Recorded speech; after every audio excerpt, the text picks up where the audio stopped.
Congo Mobimba TV officiel de Makambo Goko Mesana Moussala Zambezani mais lorsque j'étais à Charlottesville, je suis passé à Louisville à Kentucky. Pasteur Bazana Biloko Misa Tubalingaka. Babengi bango le pasteur avec 3 V. Premier V, veste. Veste, mais pasteur va au Saranate. À Kosombelo na Finlin.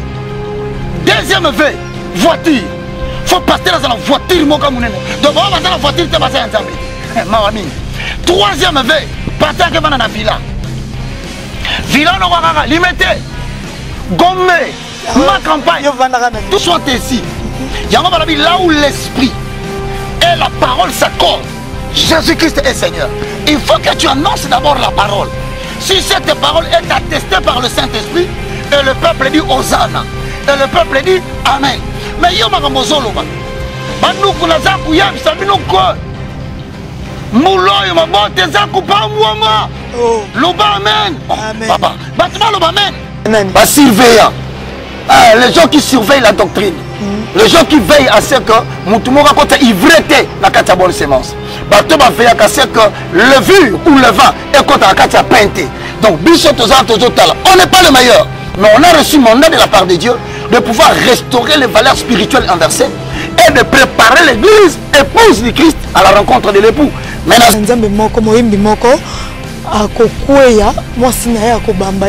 Tu te rappelles de la prophétie? Oui, je me rappelle sur la prophétie. On a vendu la frère Mike, qui déjà, na moni yango.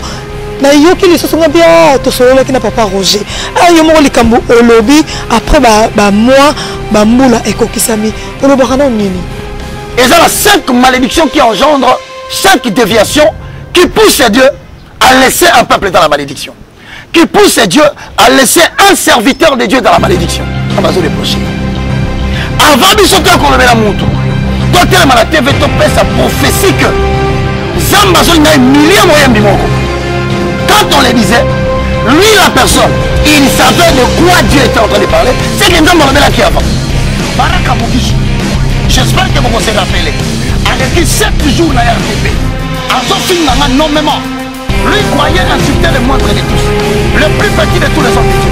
Alors il Yomak, avant l'année 2018 ici, au Koufa, le prophète, nous sommes dans la Mikewana, nous sommes pas, et l'on est au Sénat.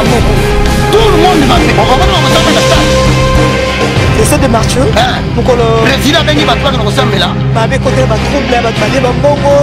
Donc on dit que tu me mets à Sima. Il y a un bongo. Il y a pas de discussion. Quand tu es toujours au Kama. Mais maintenant, quand vous signez Bengi, va passer à Basaki Kuna.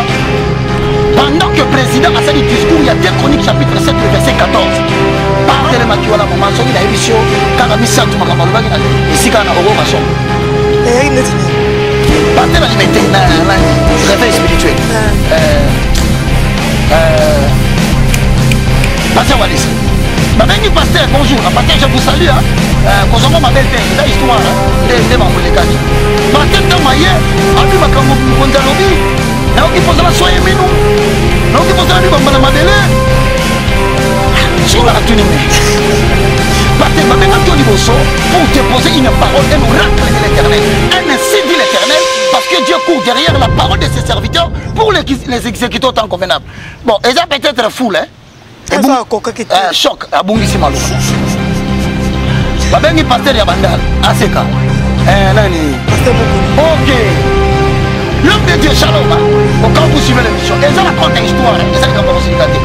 Pasteur a également monté, il a invité l'homme des Agos à la Nimana. Pasteur a perdu le contrôle, dit, président, où met là?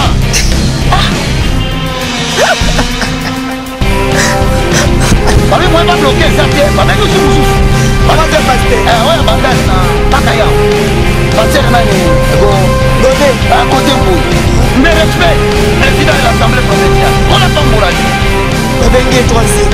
Il y a un matin, il y a un biba, il y a un biba, donc il y a un biba, il y a un biba, Hola. Il faut voir du biba. Si pasteur qui s'est mis à l'agence Carmbo Tebele, pour la Pambola, la Pambola, ça va bien ensemble. Mais on a moni. Vidéo, on va la bisa. Pasteur, on s'en examine.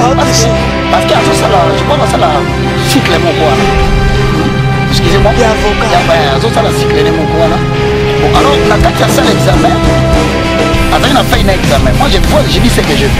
Alors dans ça l'examen, livre mon côté na c'est pas. Azotala.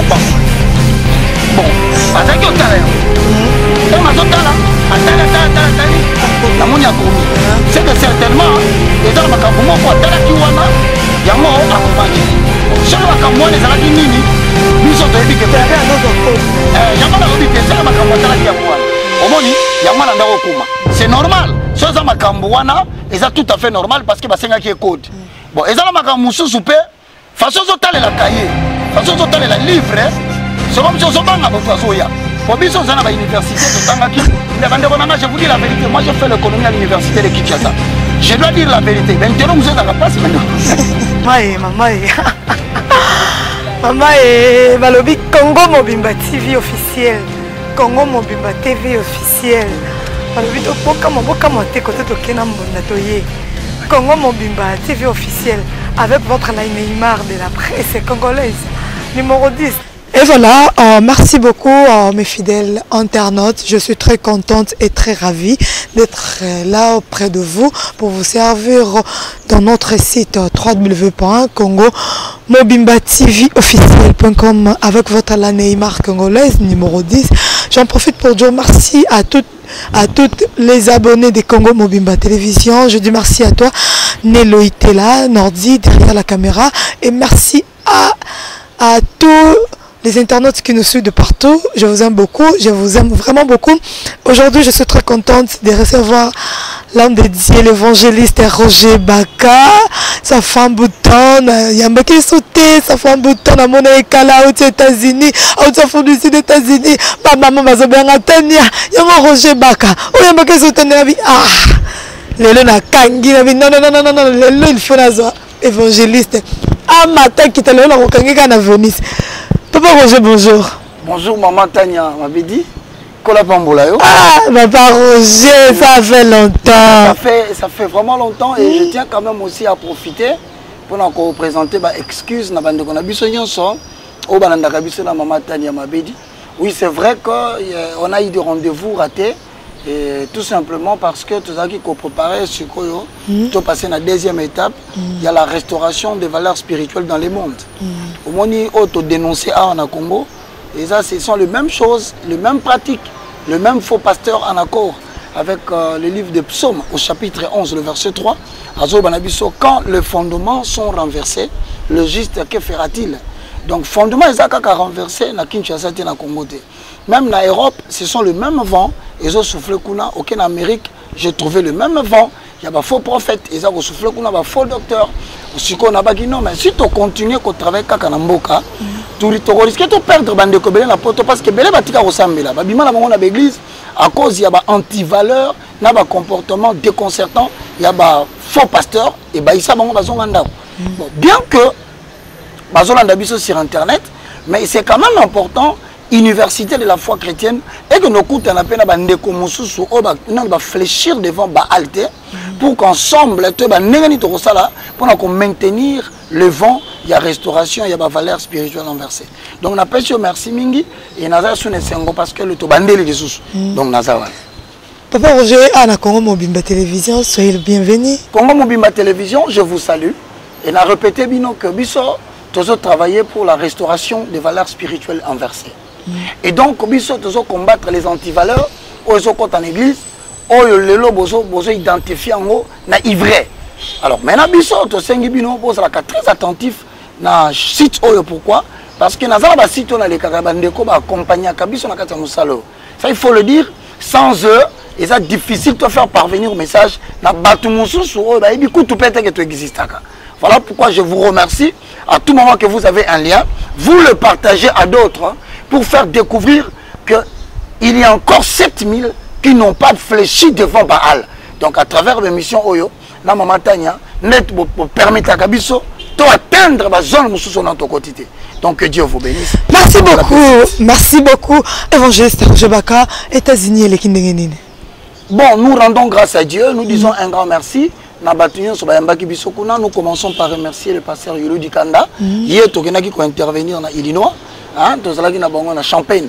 Que Dieu vous bénisse. Toujours dans le cadre de la restauration de valeurs spirituelles en verset.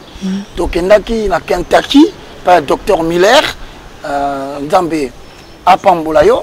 Et nous avons aussi travaillé dans plusieurs autres États, entre autres Dallas. On a remercié déjà Maman Nabiso Sandra, Oazolanda Biso Nandaku, papa, en tout cas, que la grâce de l'Éternel et Dieu soit avec vous. Alors, notre sœur Sandra, couple on est en Bakinga Ipana Bango, tu travailles et puis tu salues une mission pour la restauration. Oui, justement, dans Dallas. Tozala qui peine à Congo Promo TV. Congo Promo et Raph Ngindu, le boss. Merci. Mon frère Raph Ngindu. Que Dieu te bénisse. Ah, monsieur, très bon. Ah, c'est vrai. Ah, je comprends la formation. Raph Ngindu, on a résultat. Donc, je te félicite pour ce que tu m'avais dit. Vraiment une fille calme et qui pose des questions rationnelles et qui fait de son mieux. En termes de caractère dans le monde Internet, on aurait trouvé vraiment pas dans ma compromission. Ça, je te félicite. Merci beaucoup. Alors, à part Afingindu, dans Congo Promo, on a travaillé qui n'a moi Moulopo, Maman Trésor. Que Dieu te bénisse, tout ça, parce que dans les États-Unis, le problème, il y a prophétisme. Le problème, il y a spiritualisme. Le problème, il y a doctrine. Le problème, il y a dîme. Il y a militaire, il y a femme. Ils ont posé le problème à Kassikuna. Alors, il y a tout ça, des émissions online. En tout cas, c'était des émissions très bénies. On a remercié Bango. Et là, je pense encore. Le pasteur Moïse, la salué Bango, en Atlanta. Et je n'oublie pas de saluer aussi ma fille, vraiment à Virginia. Et là, je salue toutes les sœurs qui travaillent dans l'hôtel de Donald Trump. En tout cas, Bango, tout ça qui peut dans le programme, tu travailles avec ma fille Flavienne. Je te salue et je n'oublie pas encore une fois de plus de saluer Joël. Donc, maman Delphine, nous avons formé une université de la foi chrétienne. Donc, nous avons au moins ou bien 7 ou 8. Nous étions soutenus par des chrétiens. Alors, les choses se sont bien passées. Maintenant que tu as zongi, tu as pamboli Zambé, tu as merci. Nous avons sur le monde entier. Nous avons de la ponanga. Nous avons de loin, à mon avis, place fort aux gens Zakuna. En tout cas, il aura besoin de manger quelque chose. Atindaki quelque chose. Nous dépendons de Dieu par le canal de votre amour et de vos soutiens spirituels. Alors, on appelle ici merci Nabatunion. Merci beaucoup. C'était là le frère Roger Baka. On a vu que ça l'a bien. On a Congo Mobimba. Azali, Aye Mteliboso, Aye Kokota na Maramboyango, pour te démarrer nae. Frère Roger Baka. Maman Tania Mabedi. Après que tambola, ozonge biso na mboka. Oui. Okuta Marambo, ezokende, okuti changement, Marambo belé. Pour la moko ezolobela onene. Bon, moi je bénis l'Éternel parce que si vraiment les gens prêtent beaucoup attention, la émission est belle la salle na yo. Et cette émission moko ezali lokola carnet d'adresse. Il y a ma révélation prophétique, il y a ma kambébélé comme une RD ça. Amen. Et ça dit tantôt vanda na yo na lingwala. Toujours sur la émission Batuba Zonga. Bien qu'aujourd'hui tu as décidé avec mon appui et mon soutien, tu as travaillé de manière individuelle na site. Il y a maman Tane Moko. Mais monsieur Belé to sala. Oh comment la maman Tane na Roger Baka. Au moins soit sur le plan politique, il y a des prophéties tout ça qui ont annoncé. Amen. Soit sur le plan musical, il y a des prophéties tout ça qui ont annoncé. Ou soit sur le plan évangélico-pastoral, tu as annoncé. Mais là, ce n'est pas parce qu'une année est qui que prophétie est sili. Non.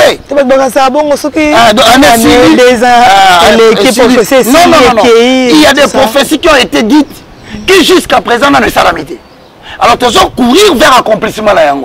Il y a un 5 minutes, très attentif. Tant que ça, l'émission Maman Tania, parce que ce n'est pas seulement une émission tout ça, mais aussi des moments où nous projetons les regards prophétiques vers l'avenir et nous essayons par l'aide du Saint-Esprit, selon la mesure prophétique, de annoncer Batuma Kambozoya. Nakuti Namboka, oui, c'est vrai. Nakuti Awa Makambobele. Mais en même temps, on a pays local qui ont augmenté sous ma baie, parce que peut-être, que génération, il y a des épiscopaux, surveillants.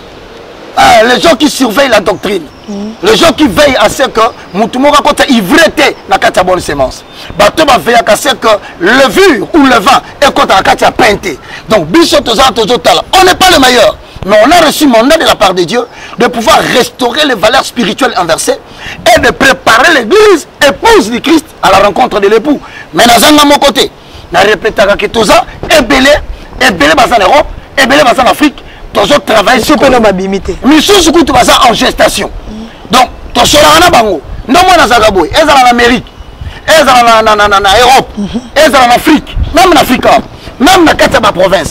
Tu seras en Batou, dans Batou, tu vas s'identifier dans le mouvement, il y a restauration, il y a ma valeur spirituelle inversée. Merci beaucoup, Papa Roger. Mais, je suis Kango Kakande Bane Kotambola, ils ont une période moko, tu as les solo. Que mosali na nzambe moko moyembi moko akokweya mwasi na ye akobamba ye na se. Tu te rappelles de la prophétie? Oui, na rappelé sur la prophétie on a vendu na mona likambo elaki frère Mike elekaki déjà na moni yango na yoki lisoso ngabia to solo ki na Papa Roger ayo moko likambo olobi après ba mois ba mbula ekokisami olobaka nini? Vous savez, le plus important on a développé culture. Il y a Bilo Komi Balé na Congo dans la nouvelle génération. Parce qu'il faut le dire, ancienne génération, serviteurs de Dieu, nous les respectons, mais ils ont compromis dans beaucoup de choses. Alors maintenant, ce Kotali, Namukanda, il y a un Samuel, on a remarqué déjà Nzambe, avant qu'on soit Samuel. À Samuel, nazo tinda yo kenne ko solo là, na sacrificateur Eli. Sacrificateur Eli est un sacrificateur on Nzamba taki na période wana. Mais na période où Nzamba taki Eli a na bana mibale. Moko comme na ye ofli, musu comme na fini. Abana na mibale ba comment ki ko bebisa exercice ya sacerdoce. Na 1 Samuel chapitre 3, le verset 1, tina verset 21 pour na bato balinga ba comprendre. Alors tant bandi bebisa sacerdoce bazako sala nini?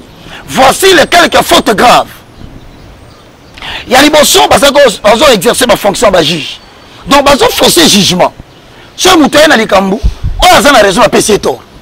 On a tort à payer raison et va percevoir ma offrande. Il y a mis balé. La nourriture consacrée au sacrificateur. Chez Bazo Tumbango, elle est complètement cuite. Elle est qui mine prophétique. Il y a qu'on symboliser l'animal qui est Jésus-Christ de Nazareth.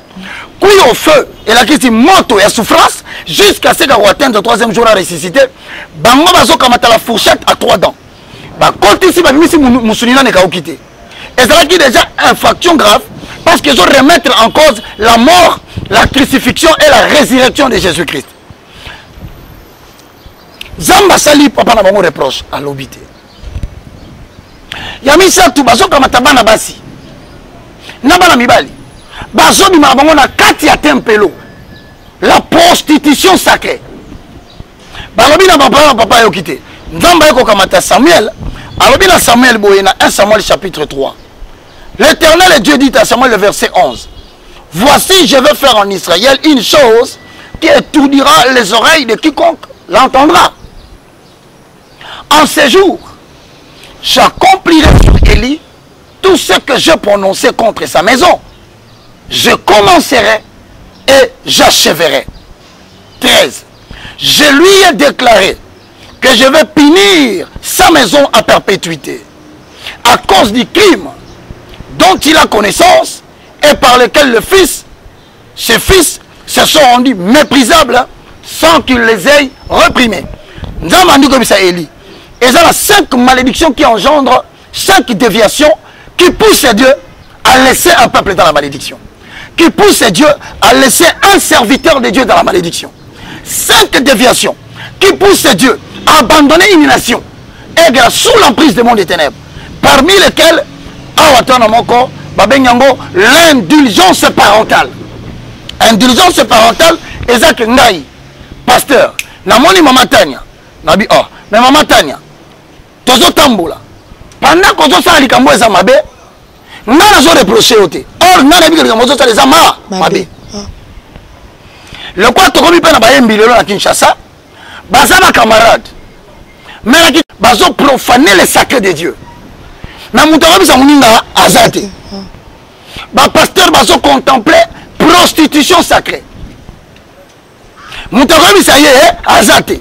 mais nzambe siko akotika bino mais avant tika bino akoluka mutu moko akolobela lokola lobelaki Samuel kende koyebisa Eli mais tango azotinda Samuel ayebisa Eli mama tando koremarka alobi na ye nalingi nasala likambo moko ya mabe ekokamwisa matoi ya bato bakoyoka mais likambo wana nakobeta nde ndako ya Eli mais likambo nalingi nabetela ye ayebi yango yango monaka mosala nzambe nyonso na mutuna na yo moyembi nyonso tango nzambe livre réputation en pâture epanzeli bato bafingi bato balobi baremarke mabe na yo mutu wana ye moko qu'il ne fasse pas fausse mouche ayebi likambo nini nzambe azoreproche avant biso tokolobela mutu totelema na TV topesa prophétie que nzambe azolinga emilie moyembi moko quand on le disait lui la personne il savait de quoi Dieu était en train de parler c'est que nzambe alobelaki avant. Donc c'est déjà nzambe bana déjà ko prévenir bien avant que tikeloko nzambe azaka bongo ko matanya azaka bongo quand tu fais semblant au monde akara yo ani osani alors que ça la biso trouble na génération basela nzambe ya liboso ezali succès popularité on dirait. Non, d'abord la popularité, succès la célébrité. So comme bana mingi en général bato sanaka. Ce n'est pas parce que moyembito pasteur azo mata mingi nazo comme makasi. Et ça justement le contraire. Plus ozo mata, plus il faut augmenter vie de prière. Plus ozo mata, plus il faut augmenter comme exposer comme justement. N'importe en français que plus un arbre monte, plus il attrape les vents. Parce que le sacerdoce, tu as un étage, tu as une étape. Plus dans le bâtiment, on a habillé en lin. Lin est un symbole de pureté. Or, pureté, comme difficile à respecter, parce que ça, on a lamba, nous perpétons nos oya et on balancer lamba. Il y a moi, ce qu'il faut combattre les 7 armes spirituelles du chrétien rempli de l'esprit, notamment la ceinture de la vérité. Pour ceinture, n'est qu'à la tunique, n'est qu'à la robe, n'est qu'à la tibouette, qu'à la emplété. Pour cette qu'elle est ample, vous pouvez payer. Et qu'on soulever la main, nudité et comme on a. Nudité, ils ont représenté via hypocrisie à Moussa Nzam. Si on change sur la ceinture, il y a vérité. Alors, quand on a hypocrisie, na mis sur la batou, Azam Oyembi. Na mis sur la batou, Azam Moussa Nzam. Mais il s'est déjà éloigné de Dieu dans la prière et dans la crainte. Alors, on a Kawana, Nzamba Azo la Kayo, Aola Kayo, si quoi est le salam magazine. Pendant tout ça, message Wana. En réalité, on a informé likambo ya bayembi ebele non seulement kola sola na biso kazo bimisa une nouvelle génération parce que bayembi ba kotisi commerce na musala na ye bazotia ba droit d'entrée exorbitant ba komisi nzambe objet à vente ya marchandise na bango. Alors l'Éternel Dieu alimbisaka tant za mabeza individuel mais so comme systémique c'est-à-dire bayembi basangani na bango basala situation na bango bakabenga ye awoka ite on akoyoka te okoka ngete parce que basali système na bango. Or à ce moment-là quand le mal que Dieu reproche est comme systémique, Dieu détruit le système et il suscite une nouvelle génération. Il y a un moment ba makambo ezala ka so yebani mingi okomolo ba esani. Or Dieu parle tantôt d'une manière tantôt d'une autre. En accord avec Job chapitre 33 le verset 14, Dieu place des sceaux à ses instructions. Il veut préserver l'homme de l'orgueil. Il veut préserver l'homme du mal. Mais Moutazo Yokate, dans la minute où on a, paf, et bien en public. Dans le public, Dieu avertit maintenant que bientôt, ce boyoki, mort physique précoce, moi je suis ça qui AVC, moi je suis Koufi, bon on va dire que Satan longinga. Parce que dans la Kisibino, que Moutouana a tika kinga ibanda kala. Et le fait que tika kinga, a mis bimisi yemoko na zone de protection. Non, parce que ça mort physique précoce. Et ça a la morsure du serpent. Ok, Moutou Moyen a sali AVC. Pasteur a sali AVC. A confité. Mais pasteur n'a pas de bébé. Moi, c'est ce que je suis exact. Ou soit il y a moko. A souffrir la troisième sanction. Il y a Ecclésiaste chapitre 10, le verset 11 au verset 12. S'il a émoussé le fer, mais il n'en a pas aiguisé les tronçons, il faudrait redoubler de force, mais la sagesse a. Et comme à Kamingi na Bayembi, on a un album na yeli bosa bimisaki. Et il y a qui impact makasi. Ayemba qui bat basepela ki nango. Donc bat balinga ki yango mon deuxième album, troisième, quatrième. Et la question que. Et ça va bon pourquoi? Premièrement, tant que bimi na miso abatu. A commis plus mutu azali boso abatu que mutu azali na présence en Nzambe. Pour premier album na ba qui était. Donc il était plus à la montagne. Il était plus dans le jeûne pour augmenter le potentiel spirituel. Il ne s'inquiétait pas des choses de la vie. Mutuka.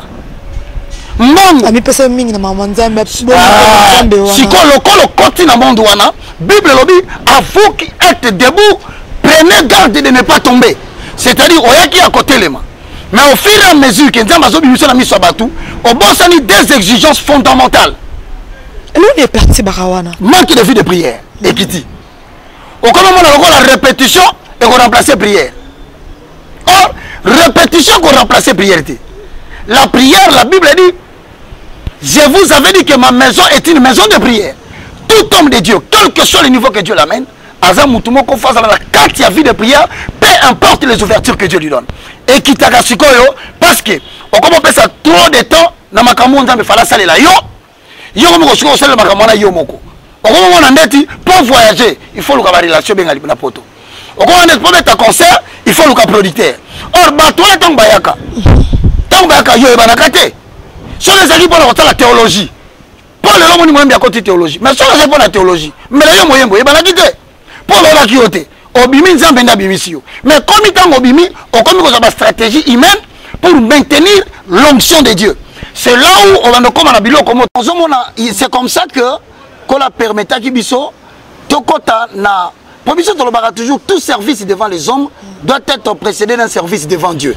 Yambo hotel maliboso na bato sale lanzambe, zalana nguya pe makoki ya côté la maliboso lanzambe na prière en intelligence et la prière sous l'inspiration du Saint-Esprit. C'est là où Dieu augmente maintenant l'intuition, la deuxième faculté à homme-esprit, na bakour topé saka, la université de la foi chrétienne. Mais nous voulons tout simplement dire ceci, na mama kambwana nyonso, ezala ba pasteur, ezala biso tozotea, ezala ba landa biso. Ephésiens chapitre 4 verset 17, nazo conclure. Voici donc ce que je dis et ce que je déclare dans le Seigneur. Vous ne devez plus marcher comme des païens qui marchent selon la vanité de leurs pensées. Ils ont l'intelligence obscurcie, ils sont étrangers à la vie de Dieu à cause de l'ignorance qui est en eux et à cause de l'endurcissement de leur cœur. Donc, trois temples sur le roi Paganoté. Soa yambiesu, au comme le cola, mungwa, on a mokili. Papa Roger. Alors, bazo quoi, kizaka en nyoso, kizaka tout le monde qui pasteur moi mnene pour pas citer son nom. Ah, lela qui même l'icolo est cher. Ah, lela qui pon nazol ba ah, ngana zana bana. Nous tika vraiment Roger Baka a manqué nga ba respect. Oh ngana nzambo ngana na sale la nzambo ngana yeba. Uta bo jeunesse na ngati na koline na kolibo. Ngana bani mama nzambe Roger Baka na bandi le côté. Mais bana nga boze belé a en église même libanda ya mboka bozo tika Roger. Nzambe na ngai à quelque chose pour Roger. Il y a des pasteurs, au baza ba grand, na âge na musala pe nzambe, au ba kizako à chaque fois, au ba le la na kombo na malédiction ana, au ba rangote. Oh bibi soto lo baka toujours boyer. Toute malédiction sans cause n'a pas de fait. Mais dans la cause oh kizaraba quoi. Or baka zo quoi kizete. C'est ça la confusion. Sortant il a 1 Pierre chapitre 1. Au moins la verset le bina biso boyer. 1 Pierre chapitre 1, le verset 1 Pierre chapitre 1, le verset, excusez-moi rapidement, 1 Pierre, parce que na ningaka mingi so na soloba omoni na pesa ka référence ozo permettre ngai na s'appuyer sur les écritures. Et ça ngam tuna lobaka te. Je ne suis qu'un simple porte-parole de Dieu. Parce que la 6e promulgation de la loi, c'est que les paroles de l'Éternel sont inscrites dans le cœur des enfants de Dieu. Et ça confirmé l'alliance messianique. Il y a Jérémie chapitre 31, le verset 31. Le chrétien, la 7e promulgation, il y a lettre, à comme la lettre vivante de Dieu. Il y a un mot pour la Zoloba, vous êtes notre lettre au milieu des païens. Donc vous allez voir, mon candidat n'a pas été commis à 4 nabino, pour moi, même on a libéré na bateau. C'est quoi la accusé? Il y a un azoya. C'est normal pourquoi pas accuser ngai. Oui. Si quand totanga tomona makambuba kalobaka utaka wapi. Sokozui 2 Pierre. chapitre 1, le verset 21. Car ce n'est pas par une volonté de l'homme qu'une prophétie a jamais été prophétisée. C'est poussé par le Saint-Esprit que les hommes ont parlé de la part de Dieu.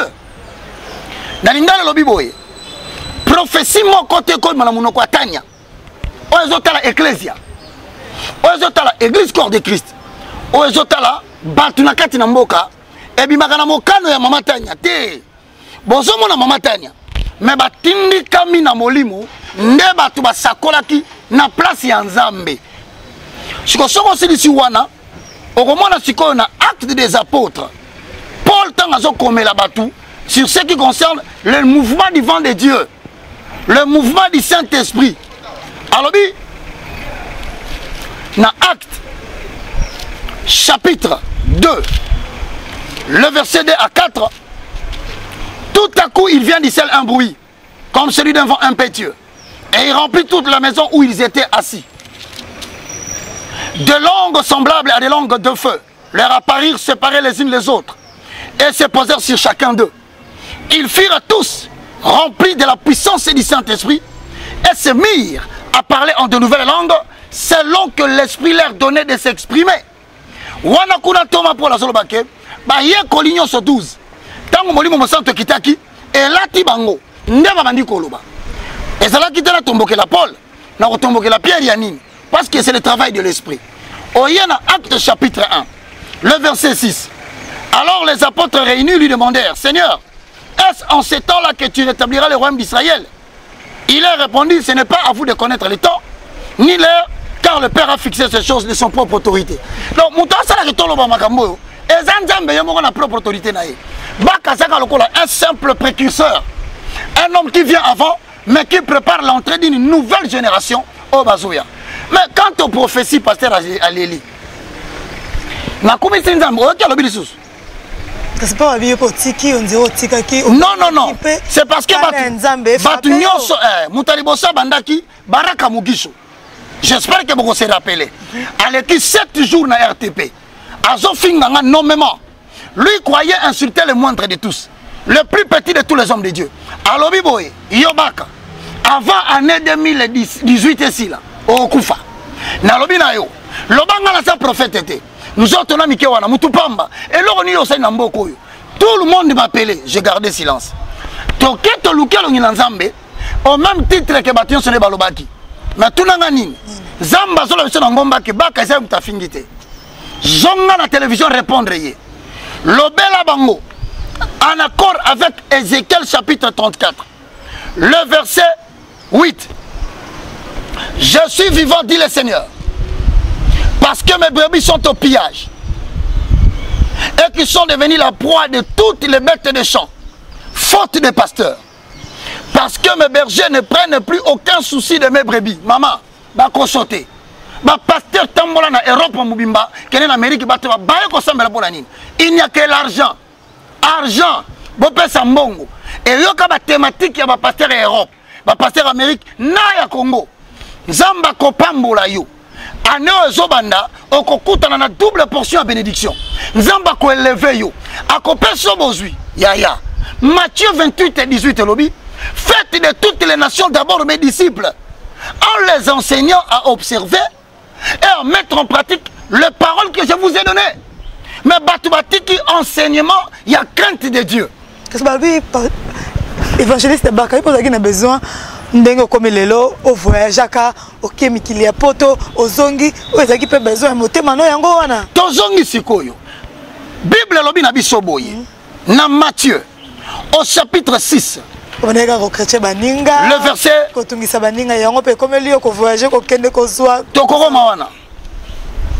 na verset Matthieu chapitre 6, le verset 30 au verset 33. Si Dieu revêt l'herbe de champ, ce qui nzambe azola tsalikasa etermina sima na biso. Sorry. Likasa kuté lati. Tango likasa lati epesi na choc et simbisi na micro tozongi. Soki Nzambe azola Likasa. C'est l'évangéliste Roger Baka. Maman tala Likasso. Tala couleur na yango. Tala fleur ya rose. Asali eloko ta lonité. Mais kolo apesi ya couleur ya kitoko pour se pesa bilongi ya bato. Baba Kisi. Ne vous inquiétez donc au point. Et l'on Nzambe aboyi. Poto ça l'inquiétude na yote. Maman tano zo sala musala poto okokendo kozonga. Ezala na inquiétude na yote. Lokola Nzambe alataki Likasa. Couleur à kitoko pour se présamer sur la bateau. Pour son salle là, alors tout celui qui prendra soin de mon œuvre, mon Père l'honorera. Ce n'est que normal au ne poto zonga. Et puis il y a un problème, il pour bata poto bakoya. Donc ce n'est pas ça le problème. Et l'on compte en bazo télémé là. Alors biboye. Ne vous inquiétez point et ne dites pas que mangerons-nous. Torolianini. Or bango matin la mongozanini batu bakende poto. Tiens, poto zalolate. Batu bakolianini. Tiens. L'on les a la biloque bela kolia. Batu bakolata nini te? Batu ala posa kolata te. Zambo alatisa nyama na zamba. Aza capable de kolata biso alatisa pe fleur. Yango to boyi mateya ya. Alléluia. Nzamba to pesa bino biloka kolia. Pour les dans l'église souvent au moins pasteur oté bat bavandi mais comme bozo pesa amen te. Bozo pesa amen te. Amen va forcer ngo mutu te. Amen la kisi qu'il en soit ainsi. Yango balabi là où l'esprit et la parole s'accordent. Jésus-Christ est Seigneur. Amen. Il faut que tu annonces d'abord la parole. Si cette parole est attestée par le Saint-Esprit, et le peuple dit Hosanna, et le peuple dit Amen. Mais yo makambo zoloba. Bandu kunazaku yeb sabino ko. Muloyo mabote zaku pamwama. Loba amen. Amen. Papa, batuma loba amen. Yabilamba kolia, yango bi lobia. Ils travaillent pour leur ventre. Basala kane pona mabumu na bango. Maman, Mokoyo, Mukolo Mosai Nzambe qui tient la vérité, qui connaît la saine doctrine. À côté de sur le plan. Maman, d'ailleurs, on a présenté au Moko. Toujours dans l'évangéliste, les gens disent oh, Nani Marabatute aux États-Unis, Nazaki n'a passé à Yulute. Nani Marabatute, problème il y a Congo. Pour la bango, Bassal Nzambe Sabanane. Et ça, bateau va les faire à la TV. Na Congo, Moussa Nzambe Mounen les Ananes. Et ça, on a mis tout quoi, ça carrosse, ma grosse moulure. Mon salle dans mes ananes. Et ça, à ça, 10 gardes de cortine à 4 églises. Bah, attends, on a mon qui t'a azoté. Mon salle dans mes anines.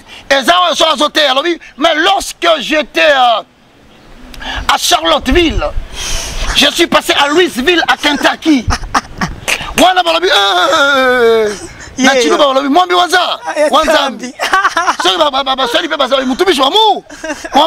donc bien aimé pour la Kinshasa passer dans ton ambongo. Oh là là. Et ça passer en voyage à Kebele. Il y a un moment où pasteur va dans biloko misa to balingaka. Ba bengi bango le pasteur avec 3 V. Premier V, veste. Veste mais va passer ba osakana te. Akosomelo na fin lin. Deuxième V, voiture. Faut passer dans la voiture moka munene. Donc ba dans la voiture te passer en Zambété. Mawa mingi. Troisième V, passer que dans la villa. Villa no wakaka limité. Gomme. Ma campagne. Tout na sikoyo bango. Nana futa kanda ko ya pa. Maman, batela kabino makamnyo sur la TVT. Et ça va pasteur na Congo awa. C'est comme il partait au Saint-Amont, pas question. Un bon pasteur c'est celui qui est communément à la présence de Dieu, qui marche dans la crainte de Dieu, qui se tient là où Dieu l'attend. Il faut qu'on s'organise l'église. Ce qu'on dit va passer. Moutabenga que ça bandimite. Est-ce bandimite c'est comme pasteur? Bandimite c'est comme apôtre. Évangéliste yondozana bakabela kopena. Mo tuna kitoko yango. Au moins est-ce que toko misiko. Batu bakopesa yo pourquoi? Voilà comment les mécanismes fonctionnent. Quand tu demeures sous l'abri du Très-Haut, en accord avec Psaume 91, le verset 1 à 2, Ésaïe chapitre 28, le verset 8 à 9 à 10, 1 Corinthiens chapitre 14, le verset 1 à 3. En effet, celui qui parle la langue ne parle pas aux hommes. Il parle à Dieu, mais c'est un esprit qu'il dit des mystères. 1 Corinthiens chapitre 12, le verset 1. Alors, Biboye, au sujet des choses qui concernent les dons spirituels, je ne voudrais pas, frère, que vous soyez dans l'ignorance. Moussa Nzambaza Moutoyo, Azolinga demeurer dans la présence de Dieu. 1. Par la prière en langue, par la prière en intelligence. Deuxième chose, Aza Moutoyo, Vinaye, est caractérisé par la sanctification. Maman va consulter. Au côté de la Bible, bien mobimba. Mais ce qu'on a retenu dans le Nzambete, Balouka Batekobo, yo, pasteur consommateur de Oudjana. Il y a des jeunes adolescents. Il y a des tobondeli toloti ndoto balakisa biso bapasteur basangani basali réunion bazwi mwana moko ya 16 ans balobi kende pa Roger Baka kende kuna kota na biro na ye ntango okota bacameraman basali banda yo longolaka bilamba ntango oganga tokota tokofilme nzambe alakisi alakisi ke basaleli nga réunion ya bapasteur occultiste non biso tozwaka nde barema tobengaka yango les signaux divins à tout prix et de manière continuelle donne-toi de la taille spirituelle mama musala nazosala oyo bapiège eza marque ebele ya poison na liaka tika batiaka mpe boye po Marc chapitre 16 le verset 16 ekokisama voici le miracle qui accompagneront tous ceux qui auront cru à mon nom ntango batialaki nga poison obika batembele banda kosepelisanga mingi na kofinga na bango moko lobi nanga tala akonda lokola rwandais tala matoi milai na kena ndako mama nakamati miroir na bi oh nzambe likama matoi baza koinsister natala boy oui nazo sentir que décalage et ça quand même na matoi boy c'est insulté et ça quand même balobi vérité alors moi bina tala konda na kena mitali boy mama tanya depuis na aux États-Unis ya tolo ba rappeler quand même vérité ya na le miliki shake na meli miliki shake na le frites na côté prière na songi na lekina Congo promo nzamba lala kateo kelinga mawa soki yote masi yande bakoyo asi asambo akala bon yo pe mama yibisanga vérité ko bombelanga te na yemo munene donc c'est pour dire en conclusion na dikambolobi ba pasteur bazotelemela biso eza bisoté problème to zanango ezali une génération qui a compromis au moment où ça mène à stade décès de Martiaux mukolo président bengi batu ba ko sambela ba be côté ba trouble ba balie ba mbongo donc oyebika bitumbe mena sima non ya mbongo ya ba discussion quand tu es au Kawana mais ngalo ka musinga pendane ba pasteur basaki kuna pendant que le président a sali discours il y a 2 Chroniques chapitre 7 le verset 14 parole nzambe bisaka Salomon tanga tonga ki temple siko parole wane koma lokola pona biso surtout zongeli nzambe to se repentir to invoquer to prier to s'humilier asa juste fidèle pour la kozonga parce que comment tu traverser ba humiliation belé mais ba pasteur ba telemaki wana mama soki na ebisio kaka misatu makamba lobaki na esika na oko kasomo pasteur alimité nani réveil spirituel pasteur Walisa babengi pasteur bonjour pasteur je vous salue kozongo mabete eza histoire nde mambwele kaki pasteur tango aye abi makambo mukonza lobi na okipozana soye minu na okipozana mibamba na mabele si on a tout nimé pasteur babenga ki liboso pour déposer une parole, un oracle de l'Éternel. Un ainsi dit l'Éternel, parce que Dieu court derrière la parole de ses serviteurs pour les exécuter au temps convenable. Bon, et ça peut être fou, hein? Choc, à Bungisi Malouba. Babengi pasteur Yabandal, Aseka. Nani? Pasteur Moukouna. Ok. L'homme de Dieu, shalom, hein? Au cas où vous suivez l'émission. Et ça, la compte à histoire, hein? Et ça, les Kambako Silikate. Pasteur Ayeka Raboua Telemi. N'invite l'on est à Gosalandengwana. Pasteur a perdu le contrôle. Président, où me là?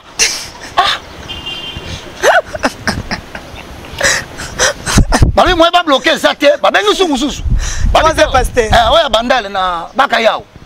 Pasteur nani go Godé. Côté Mpoi. Mais respect président de l'Assemblée provinciale. Pour la pambola yo. Bah bengi est 3e. Il est temps de télé biba mi bi basi bambo na mboko. Tokena bino tina li fobo. Oh là. Li fobo bi mi moi on est impudique. Mais devant toute la communauté et là comme singa bayembi et na kata sentiment là na moni bayembi ba telemi. Oh bon ça va sabo, chose abi nzambe. Génération on est to continuer na bango na makamanta mbe vraiment boye. Donc ça va vite regarder avant na li fobo. Si on dit fobo na tuni mwana na ngana ndako tonto la TV. Na nini on a faire. Nana yebite mais moi na ngata tuninga papa li fobo veut dire quoi? Ma fille moi aussi je me renseigner, je ne connais pas. Non li fobo telema kende. On dirait yango wana. Te ba bisinga za na signification mususu. Signification nini? Mama ngai na bike za péjoratif. Autant que bana miketo za ko banga koloba. Ba bite koloba makambo wana te eza momoko mabe et la kisi bakena bango tina suka. Eza expression bana basi ba utilisaka mais eza vraiment très impoli. Mais de toutes les façons, to Monique nzamba la kisi biso clairement que ba mingi baza su ya yete. So kana wana N'est-ce que baka soka l'équipe na lobate makama ndenge wana na makambo zo leka siko na mboka oyo parce que président Oumela Oumela mama muto na mandat na ye soki mande sili olongwe mamba Oumela wana ezaki na régime passé pour na flatter le président auto longwa bato landa bien bato ba di Oumela baza batiki président bakya côté mususu donc tout ça ba politicien moko baluka ba concept comment ça fonctionne, comment maîtriser fonction. N'a pas pasteur peut passer dans groupe na bango, baluka ndenga nini ko président alongwe bango ba ressources. Mais na kamwa ki quand même avec regret, na télé na télévision, na moni fait Albert Kankinzate. Azakité? Azakité. Na moni be pasteur na sonika futati. Na vérifier boy na télé Jean Bosco Kindomba azate. Ba pasteur biso pasteur amikie, mais ba pasteur minene ba yete. Pour ne pas passer la mikie na sangaki. Mais ne pas passer la minene bango basangaki. Ba Jean Bosco. Pourquoi la tuni pas ni bien à comprendre. Ba pasteur akala, ba si ba fana kina ba président akala. Ba moni ki ningu ni ne botela ka bango na sima. Ba su expérience. Ba boy na ba. Ba lingina bango su makambo na ate. Ba se prendre na dollar e bandeli. Ba se na ba mikie bandeli. Tango yindaka. Ya. Je te donne un conseil sur le niveau conserver ministère na yo, ne sois pas ami des politiciens. Ça, c'est le dernier conseil que je peux vous donner. Alors, merci beaucoup à Tokom Naviso vers Cochité vers la face. C'était là l'évangéliste Roger Bakar, le moindre de tous. On a vu que m'abonner à Congo, mon besoin déjà Rosé Roumela. Ah, Roumela. Évangéliste, est-ce que aux autres dans les réseaux sociaux, pasteur Kiziamina, à Zalaki Nakata Sal, n'a pas étudiant, à autres l'examen. Tout le monde étudiant moko a filmé azo tia code avec eza code azo coma à tel côté a commis mais tout le monde on a réseaux sociaux dit est-ce que ça bien étudiant moko vraiment zoa idée ya ko sala mosali na nzambe ko humilier ou azana bana azana belle famille azo ressembler église munene la puissance est-ce que ça vraiment bien bon ngaipe na moni on ka nengo yo monaki balakisi bon ngayo à première vue d'abord on appelle si pasteur qui s'est mis na kibila chance Karmbo Tebele ko la pambola bino a pambola pe misala nyonso mais ngape na moni vidéo mo bola kisa pasteur a aussi l'examen parce que azo sala je crois que ça la cycle mo ko wana excusez-moi il avocat azo sala cycle ne mo ko wana bon alors na kati ça l'examen azali na fait un examen moi je dis ce que j'ai vu. Alors, tant que ça l'examen, livre mon côté na c'est à ban. Azotala. Na ban. Bon, azaki otala yango. Tant que azotala, atali. Na moni akomi. C'est que certainement, ezala makambo moko atala ki wana yango akomaki. Bon, solo makambo wana ezalaki nini? Biso to yebi ke premier. Code na ye. Yango na lobité, solo makambo atala ki yango wana. Omoni, yango na ndako koma. C'est normal. Solo makambo wana et ça tout à fait normal parce que basenga qui est code. Bon, et ça la makamusu soupe façon zotale la cahier, façon zotale la livre, c'est comme si on banga botoazoya. Pour biso zana ba université de Tangaki, je vous dis la vérité, moi j'ai fait l'économie à l'université de Kinshasa. Je dois dire la vérité. Ben tero monsieur zaka pas si ben. L'examen monsieur zaka pas si. Au fond du penda bozo moni musa taso bisayo. Les voleurs n'hériteront pas le royaume de Dieu. Or voler la réponse et ça moi qui a pas vol. Si quoi aux hôtels taliboye au canisi mbala moko ba makamano na TV voler n'est pas bon. Bon on a soit zéro. Dit normalement on habite na za étudiant. Il est fort ce monsieur. Ah na za étudiant. Na za pasteur. Si quoi tant yo so ba ko étudiant au bon sani que mutu afanda ki na sima na yo pona ye aux étudiants aux salaka pas pasteur a filmer. Si quoi yo et bimi na réseau. Bible lobby Deutéronome chapitre 29 au 29. Quand on le frère, je n'ai tricherie pour continuer sur la Bible. Deutéronome 29 lobby, les choses cachées sont à l'Éternel, notre Dieu. Les choses révélées sont à nous et à nos enfants, à perpétuité, afin que nous mettions en pratique les paroles de la loi. Pasteur Albert soit code. Mais ce qui est code, pourquoi frère Wana a filmé? Puisque code face à la yoga qui peut parler de code, quoi filmer te pour appeler ça code. Ce frère a filmé qui c'est parce que ben non comme moi. Abi moi bi wanza. Wanzambi. Mutubi chouamou. Mutubi ça sota la cahier. Bon, problème est ça peut attitude avec laquelle la tala qui cahier. Tes aïe azota la boye azoko. Les attitudes ya mutumoko hein? bon comme si alingi ba mona pété le total mais alobi a ko distinguer déjà pour déjà tanga bon omoni likambo wana nga na pesi ba passer concert eza omoni nga bakanela kangai oye baka kanisaka nini na bana ba likambo baraka mugisho akanelinga yomoni ba passer musu batiki pour la nini ta akanelinga nzamba bioko ndo bisana ko humilier to lekina tv to lobaki likambo moko na minute oyo awake ne 9e mois ya emprisonnement ba condamné pour 5 ans na justice à Brazza 5 ans non compressible. Donc, makambo baki bona biso na peuple de Dieu. Pas ali kamba bakate. Ali kamba génération mo bimbeso lingebima. Ezali kamba batuno so babaye basi na bango ba violer bango. Ali kamba ba pasteur ba pandi mabala batu na poto. Ali kamba ba pasteur ba bimina basi batu na mangengenge. Ali kamba pasteur ba komisi bala batu bandoki. Ali kamba ba pasteur ba collaborer na ba faux politiciens pour la saboter destin prophétique à RDC. Alors tant yo zo finga baka, o finga baka te. Nzamba lobi boye bisaye. Tant to lobi nzamba memi vers nazo signalo que na mois août na okatisa na okende Brazzaville na nokutana na passer balaka mugisho na offririe sans ya kosenga nzambe pardon pour nzamba limbisa bimise la prison pour ceux qui continuent na koyoka lobi muto piquer crise donc voilà pour na pasteur d'ailleurs na sengi na landi passer bien ko distinguer au moni na poto kwa basala ka moi ko soit na moko moi réunion balo quel est le pays qui est avancé technologiquement en matière de publication des résultats des élections. Les Américains vont passer premier la technologie. Pourquoi? Parce que tout simplement, les Américains vont faire l'élection à Tongo.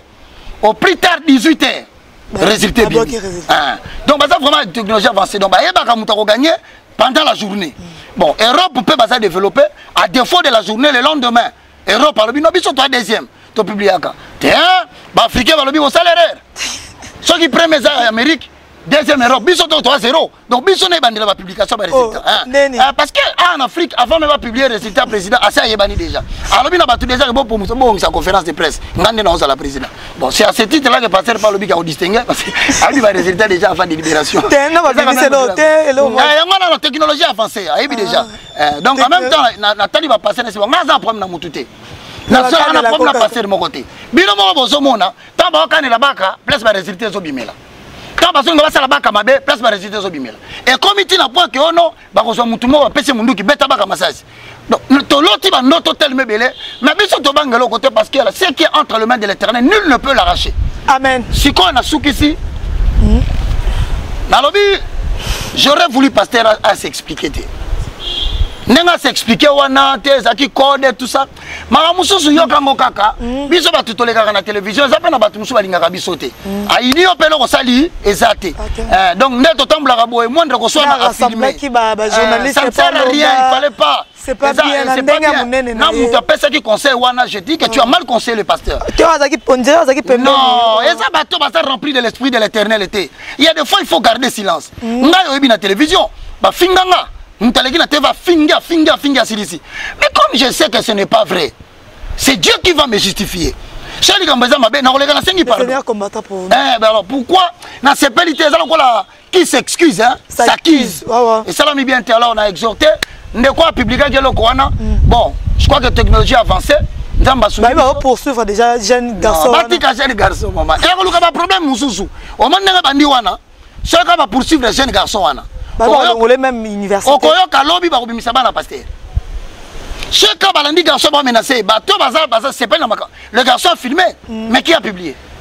Obi muta publié te, mais muta publié. Asaki nana na publié ki.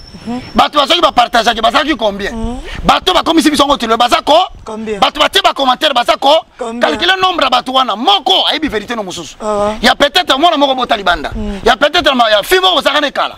Ya on risque on y a qu'on réveille batou. Parce que si le garçon est dérangé, en sagesse, bah qu'on lui capable nuire le sous davantage. Pour balinga balongole université, basale boye tout ça. Or tant bolongola garçon à université, comment ça n'a été balakisi quelque part au baki que au koki kolingate un vaurien, un monsieur qui n'a pas étudié, abimaka bois diriger.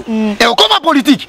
On m'a dit que la tango poani, pour la question que au final du président, il est maintenant président, va réveiller la plaie. Moi je conseillerais pour des raisons de sagesse. Papa botika garçon wana. Ça ne sert à rien. Soit sali ma Bible lobby. Amen. Merci beaucoup. C'était l'évangéliste Roger Baka. Parce que après États-Unis lundi. Lundi à lundi. Oui. Conférence. na Lagos, Nigeria, na Abuja. Oh là là. Donc ça, là, 5 jours pour la restauration des valeurs spirituelles inversées. Alors, toujours au nom de l'évangile, nous allons marcher. Après, voilà. Tant on a Sikuna, le 5 au 11 août, nous avons Kipushi, nous avons Kasumbalesa, nous avons Lubumbashi, nous avons Kasumbalesa, et puis conférence na Zambie. On est les 5 au 11. Nous avons pas Lubumbashi, Kasumbalesa. Alors, on a vu c'est dans Europe, Mobimba. Août, septembre, c'est Abino. Bon, c'est préparé parce que dans août, dans septembre, Europe, Mobimba, tu as rencontré Nzambe, tu as planté l'université de la foi chrétienne pour l'émergence d'une nouvelle élite spirituelle. Je suis le moindre de tous. Pour tout contact, 00243 90 79 66 785. Merci beaucoup, évangéliste Roger Baka, le moindre de tous. Les garçons n'ont pas de Sekamingi, tel pasteur Alobi. Et le rançonné, tu regardes la montre, c'est l'ifo. Mais ça m'a grave. Oh là là, donc, donc, il faut que évangéliste. Pour faire dans la. Ah, d'accord, mon bimabo. Vous avez la bique. Il faut ça président. Non, non, posez les kelly. Bateau n'a bien été. Oh là là. Fallait vérifier ça les bateaux trou. Trop bien. Merci. Nous sommes déjà arrivés à la fin de cette émission. Merci à Néloïté là, derrière la caméra, au Zingé Biso Bilili Wana Malamu. Merci d'avoir abonné sur Balingra Biso. Banana Nzambe Nyoso. Vous allez brancher scotché na Congo Mobimba TV. Ah oui, pas Neymar. Pour Naïbiki. Na pasteur na évangéliste Roger Bakabo sur Kakabik. Na fait beaucoup marabi. Nous allons pas beaucoup marabi. Yaro Segazali, Yaro Komafezali. Oh, tu es différent. Banana Nzambe. On dit bye. Au revoir. Congo Mobimba TV officiel de Makambo, Boko Mesana.